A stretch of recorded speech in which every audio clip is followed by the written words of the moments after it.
Assalamualaikum warahmatullahi wabarakatuh. Ah, Baiklah, kita pada hari ini akan mengikuti perkuliahan Kimia Fisika Organisasi Kehidupan. Sekarang, giliran saya untuk memberikan mata kuliah ini setelah sebelumnya, diberikan oleh, eee, Pak Karmin ya. Saya melanjutkan materinya, materi kimia fisika organisasi kehidupan untuk di materi kimianya. Mungkin sebelumnya, kita perkenalan dulu. Saya Elvi Susanti dari dosen prodi Pendidikan Kimia. Mungkin untuk perkenalan saja, saya, latar belakang pendidikannya dari S1 Kimia FMIPA, S2 juga Kimia MIPA, ITB, kemudian S3 di Kimia FMIPA UGM. Sudah dosen di prodi pendidikan kimia dari tahun 1998 sampai sekarang. Jadi sudah cukup lama juga di prodi pendidikan kimia, sudah lebih dari 20 tahun.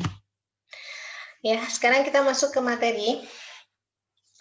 Untuk bagian kimianya, di mata kuliah Kimia Fisika Organisasi Kehidupan, ada beberapa materi yang akan disampaikan.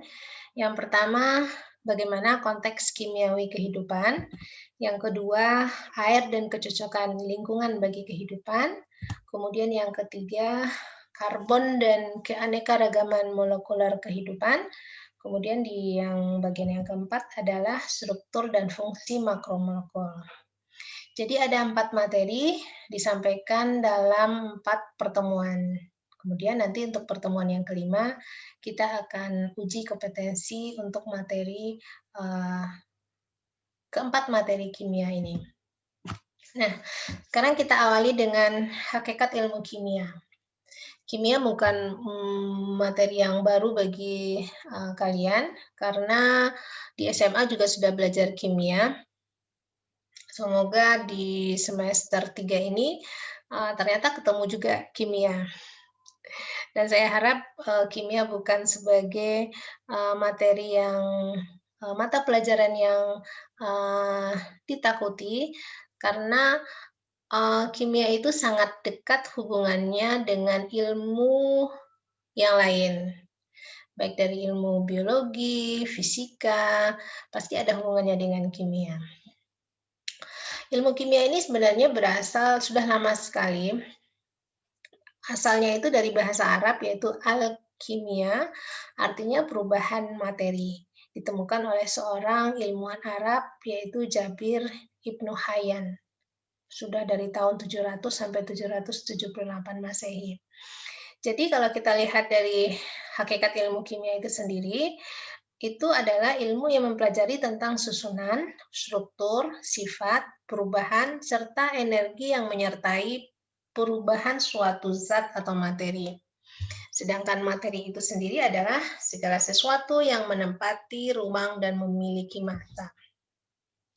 Jadi untuk materi pertama, kita mempelajari tentang kimiawi kehidupan, pasti tidak lepas dari 5 aspek ini, yaitu bagaimana susunan materi, struktur materi itu seperti apa, kemudian sifat materi, perubahan yang terjadi pada materi, dan tentu saja ada energi yang menyertai setiap perubahan dari suatu materi. Sekarang kita lihat satu persatu. Dari susunan materi, komponen-komponen pembentuk materi, dan perbandingan tiap komponen yang menyusun materi tersebut.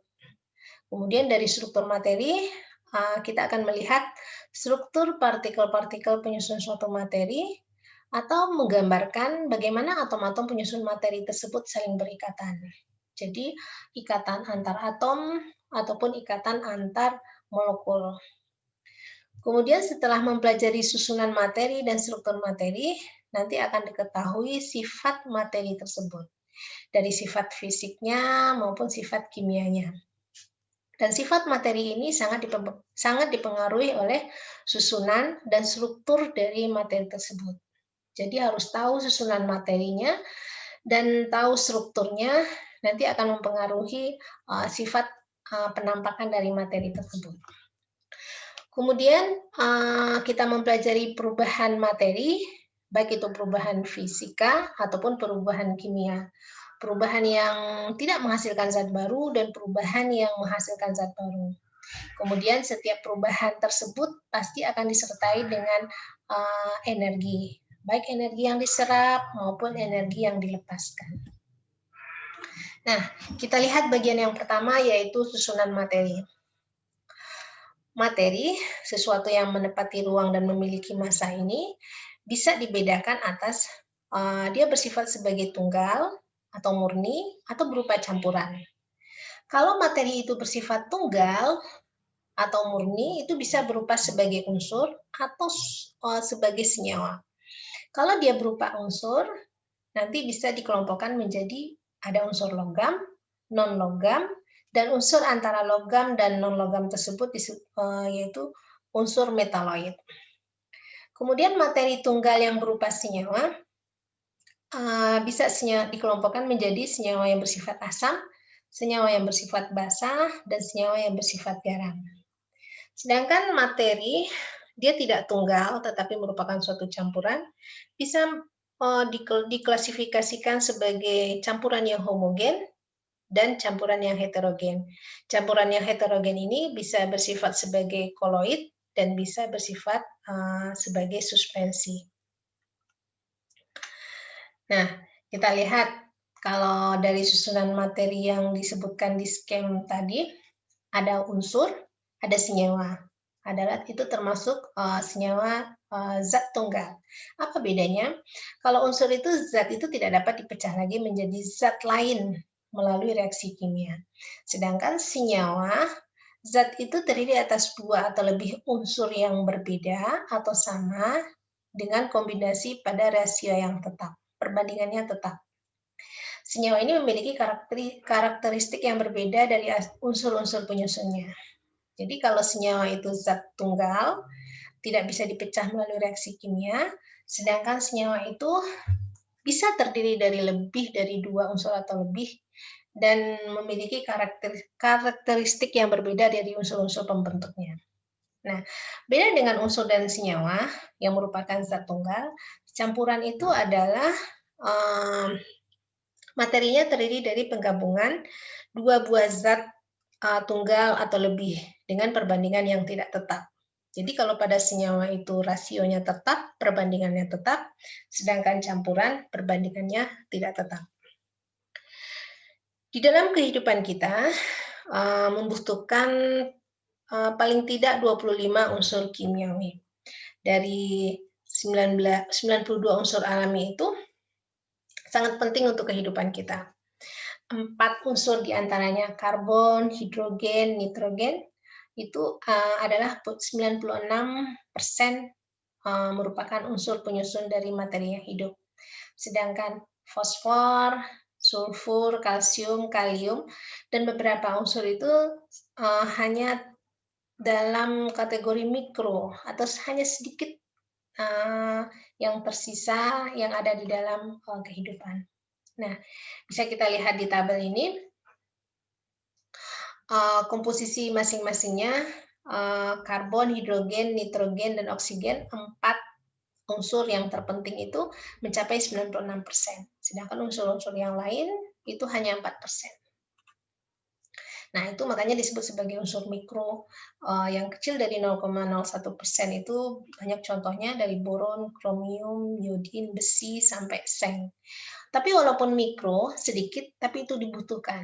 Karena jika tidak ada mineral-mineral ini, nanti akan menimbulkan ketidakseimbangan dalam sistem metabolisme dalam tubuh, sehingga kadang bisa menimbulkan sakit. Misalnya orang yang kekurangan zat besi, nanti bisa menderita penyakit anemia misalnya. Kemudian dari kita sudah tahu susunan materi, bagaimana struktur materi tersebut? Bagaimana atom-atom yang menyusun materi tersebut saling berikatan? Jadi dikaitkan dengan ikatan kimia. Bagaimana interaksi antar atom-atom sehingga membentuk suatu molekul.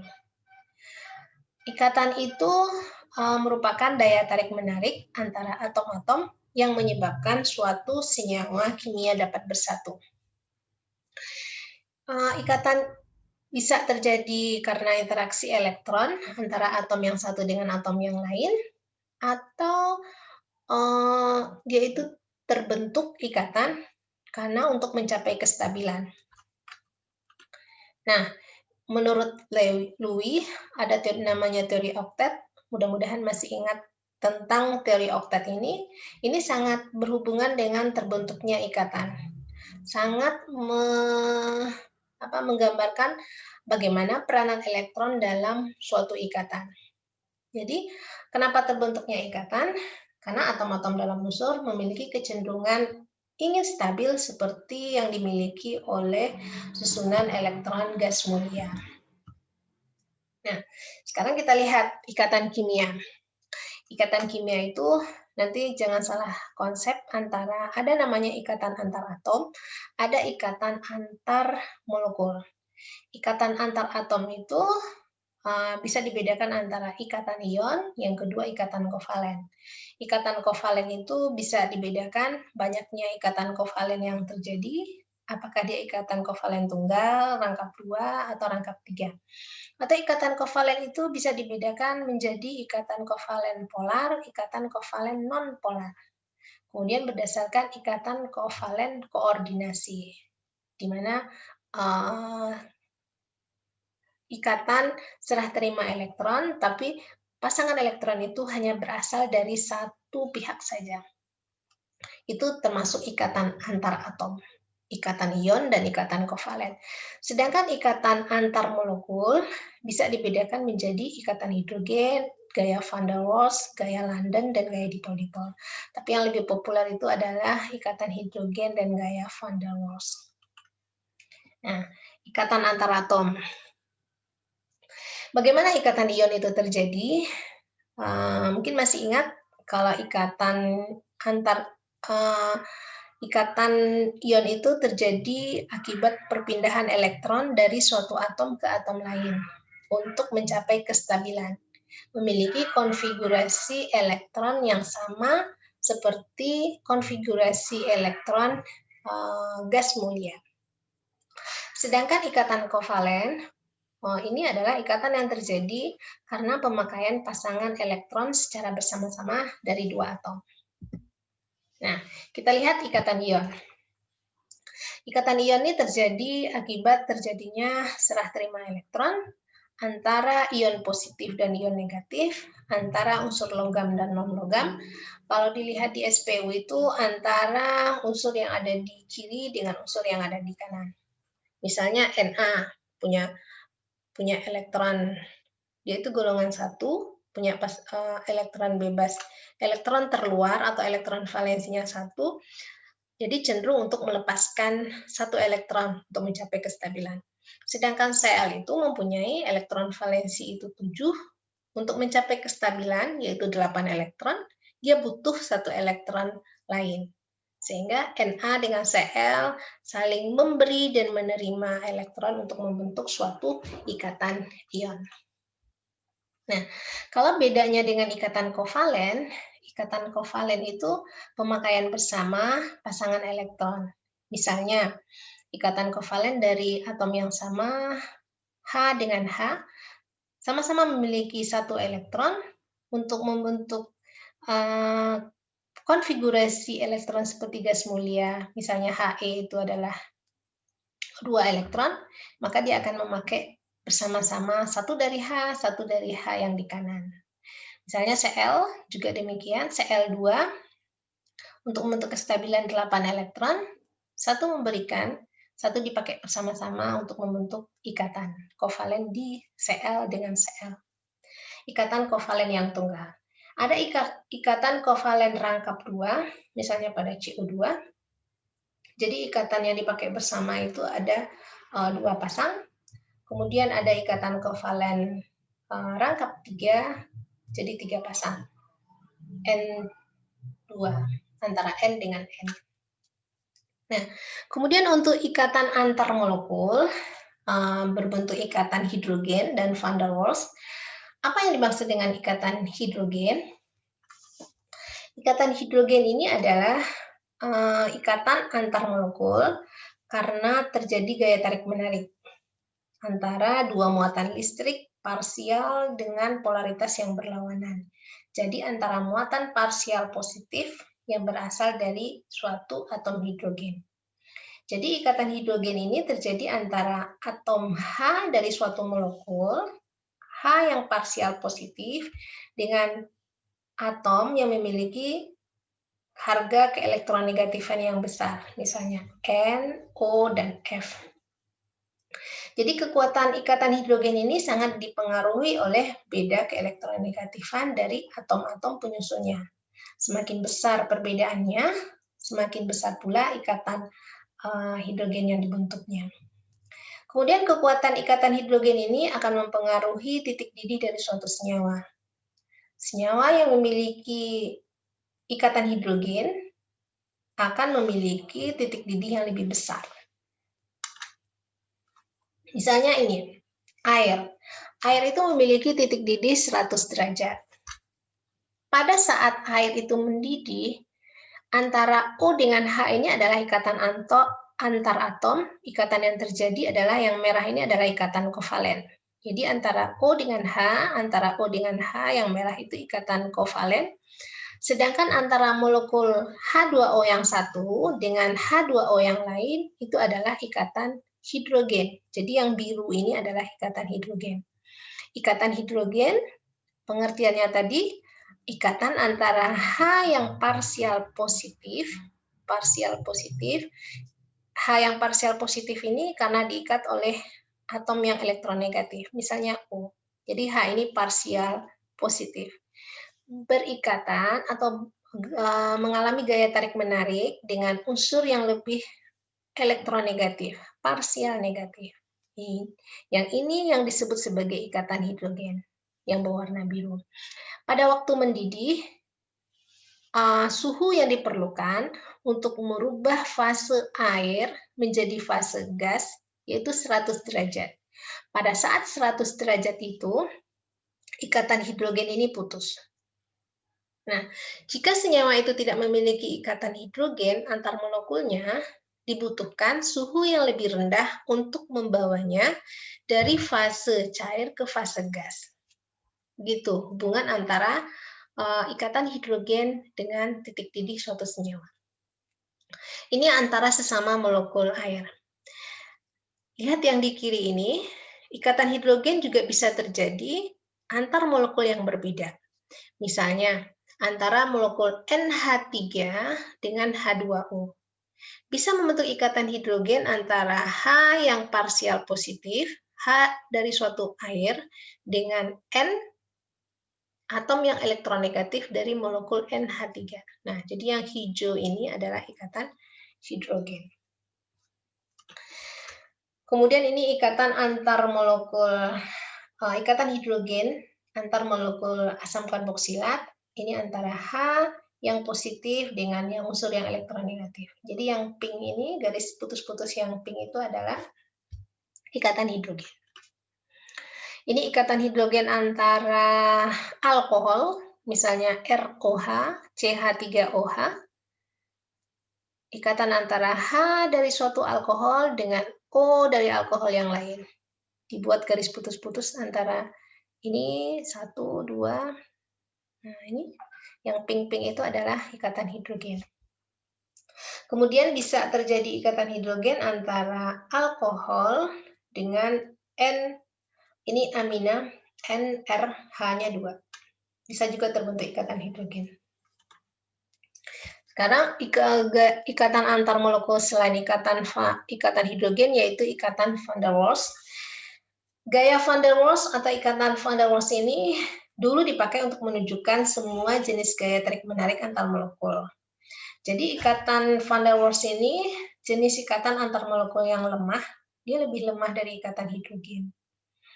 Jadi suatu ketika saat satu muatan negatif berada suatu sisi, pada keadaan dipol ini molekul dapat menarik atau menolak elektron lain. Jadi gaya tarik-menarik itu yang disebut sebagai gaya van der Waals. mengenai susunan materi, kemudian struktur materi, nanti akan menentukan bagaimana sifat materi. Kalau kita lihat dari sifat materi, dapat dibedakan atas sifat fisika dan sifat kimia. Sifat fisika berkaitan dengan penampilan dan keadaan fisis zat tersebut, sedangkan sifat kimia berkaitan dengan perubahan kimia yang dialaminya. Misalnya sifat fisika berhubungan dengan penampilan bisa dari wujudnya, warna, bagaimana kelarutan, daya hantar, sifat magnetnya. Sedangkan sifat kimia lebih berhubungan ke perubahan apa yang dialami oleh zat tersebut.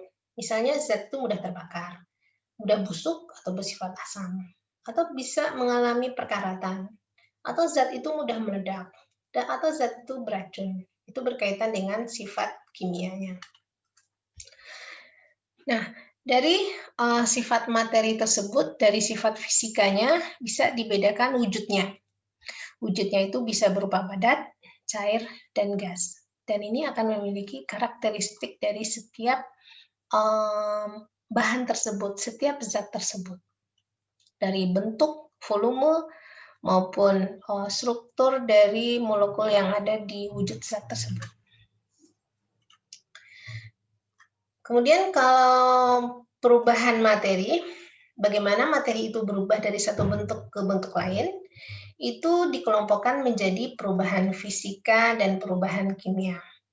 Perubahan fisika itu pasti dia berubah dari bentuk satu ke bentuk yang lain, baik dari ukurannya maupun bentuknya, tetapi itu sebenarnya tidak menghasilkan zat yang baru. Misalnya air dari cair kemudian menjadi es, itu proses membeku, tapi bentuknya itu berubah dari cair menjadi padat, tapi zat itu tetap air, H2O. Kemudian kalau perubahan kimia, perubahannya bentuknya berubah, ukurannya berubah, dan itu merupakan suatu zat baru. Misalnya besinya berkarat, kayu menjadi lapuk, atau makanan menjadi basi. Pada perubahan kimia ini, satu konsep yang harus dipahami, yaitu massa zat sebelum reaksi akan tetap sama dengan massa zat setelah reaksi. Nah, ini bisa kita lihat contoh perubahan fisika dari padat menjadi gas, itu prosesnya menyublin. Dari gas menjadi cair, prosesnya mengembun. Dari cair menjadi padat, prosesnya membeku. Nanti bisa berlangsung sebaliknya, dari padat bisa menjadi cair, mencair. Dari cair menjadi gas, menguap. Kemudian dari gas itu bisa menjadi padat, mengkristal. Ada prosesnya memerlukan kalor yang lebih pekat warnanya merah ini, sedangkan yang berwarna abu-abu ini melepaskan kalor. Itu mengenai perubahan fisika. Sedangkan perubahan kimia, apa tandanya suatu materi itu mengalami perubahan kimia? Tadi sudah dijelaskan kalau perubahan kimia itu menghasilkan zat baru. Zat baru itu ditandai dengan apa? Itu bisa dilihat dari jika terjadi perubahan warna. Jika terjadi perubahan suhu, bisa timbulnya gas dan bisa ditandai dengan terjadinya endapan. Contoh misalnya terjadi perubahan warna, misalnya gula pasir yang awalnya berwarna putih, jika dibakar nanti berubah menjadi arang atau yang berwarna coklat kehitaman. Kan sudah zat yang baru, zat awalnya itu adalah gula pasir, zat akhirnya itu adalah karbon. Kemudian perubahan suhu, suhunya berubah, misalnya HCl ditambah NaOH, maka di gelas kimia itu akan hangat. Berarti agak ada dihasilkan suatu panas, timbulnya perubahan suhu. Kemudian ada gas, misalnya sekeping batu marmer dimasukkan ke dalam gelas kimia yang berisi HCl, maka akan timbul gelembung-gelembung gas H2. Kemudian perubahan kimia itu bisa diamati, misalnya terjadi endapan, misalnya HgNO3 ditambah HCl, nanti menghasilkan endapan HgCl yang berwarna putih. Kemudian pada perubahan materi, waktu dia berubah dari materi yang satu menjadi materi yang lain, baik perubahan fisika, perubahan kimia, pasti ada energi yang disertainya. Ada yang membutuhkan energi, ada yang menghasilkan energi. Nah, energi yang dapat dihasilkan karena adanya perubahan atau energi yang dihasilkan oleh perubahan materi itu sendiri. Pada perubahan fisika dapat dihasilkan energi. Misalnya, air yang jatuh dari tempat ketinggian ke tempat yang lebih rendah akan melepaskan energi. Dan waktu melepaskan energi itu dimanfaatkan untuk membangkit tenaga listrik. Itu salah satu pemanfaatan energi. Kemudian, sebenarnya apa peran kimia dalam kehidupan? Sebenarnya ini banyak sekali dalam bidang pertanian, bidang industri, di bidang biologi, di bidang kesehatan, di bidang bermacam-macam bidang kehidupan manusia, pasti banyak peran kimia baik sedikit maupun sangat besar. Misalnya, kalau dalam bidang pertanian, pertanian itu pasti membutuhkan untuk berkembangnya suatu tanaman, digunakan pupuk untuk meningkatkan kesuburan. Jadi pupuk ini adalah suatu bahan kimia. Kemudian di industri, misalnya industri pangan, industri untuk meningkatkan mutu dan penyediaan pangan, juga dibutuhkan suatu peran kimia. Dalam ilmu biologi juga, proses pencernaan itu merupakan proses kimia, karena akan ada proses pengawetan, tentang struktur maupun sifat senyawa, misalnya karbohidrat, protein, lemak, maupun vitamin. Dalam bidang kedokteran juga banyak obat-obat yang membantu penyembuhan pasien, karena obat itu adalah hasil penelitian di bidang kimia farmasi. Di bidang arkeologi, untuk menentukan radioisotop, menentukan nomor fosil, itu peran ilmu kimia juga ada di sana. Di bidang hukum, misalnya ada struktur DNA, DNA itu setiap individu akan berbeda, dan itu ada peran kimia di sini. Di bidang rumah tangga tentu saja dalam mencuci, deterjen, itu semua bahan-bahan tersebut mengandung bahan kimia.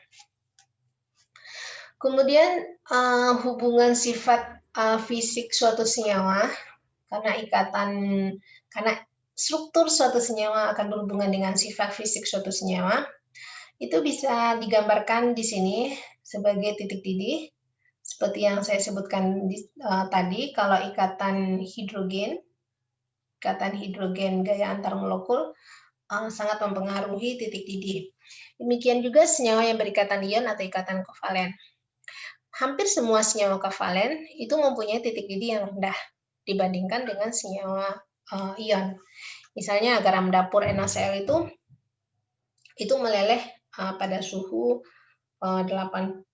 melelehnya 801, sedangkan mendidih pada suhu 1517. Jadi senyawa ion itu memiliki titik didih yang lebih tinggi. Sedangkan H2O, pada suhu ini ikatan kovalen yang ada dalam H2O itu tidak putus, tapi yang diputus itu adalah ikatan hidrogennya. Kemudian kemudahan menguap. Sebagian besar senyawa kovalen mudah menguap dibandingkan dengan senyawa ion. Jadi yang mudah menguap itu adalah senyawa yang berikatan kovalen. Sedangkan tentang daya hantar listrik, senyawa ion biasanya kalau dia dalam padatan tidak dapat menghantarkan arus listrik, tapi jika padatan ionik itu dalam bentuk cair, misalnya dipanaskan sehingga diperoleh lelehannya, maka ia dapat menghantarkan arus listrik. Kemudian senyawa kovalen yang pada berbagai wujud dia tidak dapat menghantarkan listrik. Jadi berbeda sifat fisik senyawa ion dan senyawa kovalen. Kemudian kelarutan. Kelarutan senyawa ion, senyawa ion itu dapat melarut dalam air. Sedangkan kebanyakan senyawa kovalen tidak dapat larut di dalam air. Tetapi larutnya adalah dalam pelarut organik. Tapi ada beberapa senyawa kovalen dapat melarut dalam air karena terjadi reaksi antara air dan membentuk ion-ion. Nah, ini kalau dibuat tabelnya, perbedaan utama senyawa ion dengan senyawa kovalen dari aspek titik didih. Titik didih senyawa yang berikatan ion memiliki titik didih yang tinggi, sedangkan kovalen memiliki titik didih yang rendah. Kemudahan menguap, senyawa yang berikatan ion sulit menguap, senyawa yang berikatan kovalen mudah menguap. Daya hantar listrik, lelehannya dapat menghantarkan listrik, sedangkan ikatan kovalen dalam berbagai wujud pun tidak dapat menghantarkan listrik.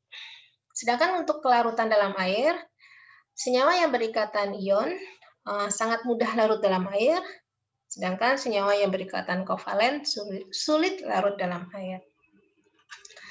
Nah, nanti untuk lebih memahami materi ini, silakan berdiskusi kelompok, dibagi atas 4 kelompok, masing-masing anggotanya dibagi saja sampai sama banyak jumlah setiap kelompok. Kelompok 1 membahas tentang perbedaan unsur logam, non-logam, dan metaloid, perbedaan unsur dan senyawa, perbedaan senyawa yang bersifat asam, basa, dan garam. Untuk kelompok kedua, mendiskusikan perbedaan campuran homogen dan heterogen, perbedaan koloid dan suspensi, dan bagaimana cara memisahkan campuran. Untuk kelompok 3, perbedaan wujud zat, cair, padat, dan gas dari segala aspek, kemudian perbedaan perubahan fisika dan perubahan kimia. Untuk kelompok 4, mendiskusikan perbedaan ikatan ion dan ikatan kovalen, kemudian membahas perubahan pengaruh ikatan terhadap sifat fisik suatu senyawa. Nah, silakan nanti siap berdiskusi untuk masing-masing kelompoknya. Kemudian hasil diskusinya itu di-upload di Google Classroom.